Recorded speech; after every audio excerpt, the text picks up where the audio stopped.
మాజీ మంత్రి సబితా ఇంద్రారెడ్డి విమర్శలు కరెక్ట్ కాదని పరిగి ఎమ్మెల్యే రామ్మోహన్ రెడ్డి ఫైర్ అయ్యారు. బీఆర్ఎస్ పార్టీ చౌకబారు రాజకీయాలు చేస్తుందన్నారు. పాఠ్యపుస్తకాల్లో కేసీఆర్ ఫోటో ఉంది, అది తీయమని ప్రిన్సిపల్ సెక్రటరీ బుర్రా వెంకటేశంకు ఫిర్యాదు చేశానని వెంటనే స్పందించాలని తెలిపారు. ముందు మాటలో ఆ పేజీ తొలగించి పంపించమని చెప్పమన్నారు. ఎస్సీఆర్టీ ఉద్యోగుల తప్పిదం వలన ఇలా జరిగిందన్నారు. బాధ్యులైన వారిపై చర్యలు తీసుకోవాలని కోరామన్నారు. సంబంధిత అధికారులకు నోటీసులు కూడా ఇచ్చారని ఆయన తెలిపారు.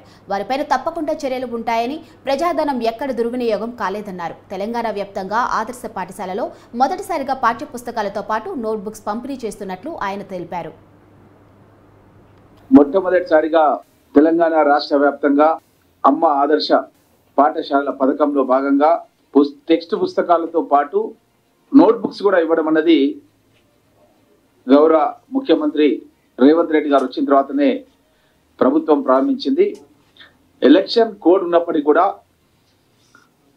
స్థానికంగా ఉండే మహిళా సంఘాల సమాఖ్య అధ్యక్షురాల ద్వారా ప్రతి పాఠశాలలో అక్కడ ఉన్నటువంటి విద్యార్థుల యొక్క సంఖ్యను బట్టి 2 లక్షల నుంచి 30 లక్షల వరకు కూడా, ఉదాహరణకు మా పరిగి నియోజకవర్గంలో నేను అన్ని మండలాలు కూడా పర్యటించిన. ఉదయం 10:30 నుంచి సాయంత్రం వరకు నా కాన్స్టిట్యున్సీలో ఎన్ని మండలాలు అన్ని మండలాలు కూడా నేను విజిట్ చేసి అన్ని పాఠశాలలు కూడా ఈ పథకాన్ని విద్యార్థులకు టెక్స్ట్ బుక్స్తో పాటు నోట్ బుక్స్ కూడా మొట్టమొదటిసారిగా ఇవ్వడం అనేది జరిగింది. నేను అక్కడ గమనించినాను. అక్కడ ముందు మాట ఫస్ట్ పేజ్ ఓపెన్ చేయగానే గత ముఖ్యమంత్రి చంద్రశేఖరరావు గారి పేరు, అప్పటి మంత్రివర్యుల పేర్లు అవన్నీ కూడా దాంట్లో ఉన్నాయి.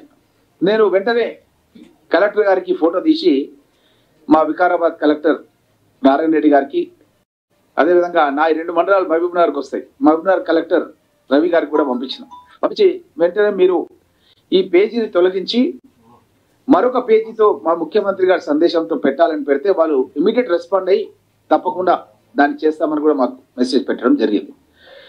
దీన్ని ఒకరికి కాదు, ఇద్దరు కాదు, 24 లక్షల మంది విద్యార్థులకు ప్రభుత్వం ఒక మంచి ఉద్దేశంతో అక్కడ అదనపు తరగతి గదులు కట్టడం, పాఠశాలల లోపల టాయిలెట్స్, కొత్త టాయిలెట్స్ నిర్మాణం చేయడం, భోజనశాలలు నిర్మాణం చేయడం, అదేవిధంగా డ్రింకింగ్ వాటర్ గురించి కూడా కమ్యూనిటీ డ్రింకింగ్ ఫర్ స్టూడెంట్స్ మొత్తం కూడా వాష్ బేషన్స్ అన్ని కూడా వరుసగా ఇట్లా కట్టి దానికి టైలింగ్ వర్క్ చేసి, మనం ఎట్లయితే మ్యారేజ్ హాల్లో చూస్తుంటాం వెళ్ళినప్పుడు అట్లా ఇంతకుముందు కూడా ఎప్పుడు చూడలేదు. నేను ఫస్ట్ టైం అంతా కూడా హై స్కూల్స్లలో ఆ విధంగా వాళ్ళు హ్యాండ్ వాష్ చేసుకుంటట్టుగా చాలా నీట్గా ప్రభుత్వం దగ్గర 1400 కోట్ల రూపాయలు తెలంగాణ రాష్ట్ర వ్యాప్తంగా ఖర్చు పెట్టడం జరిగింది. అందులో పరిగి నియోజకవర్గాన్ని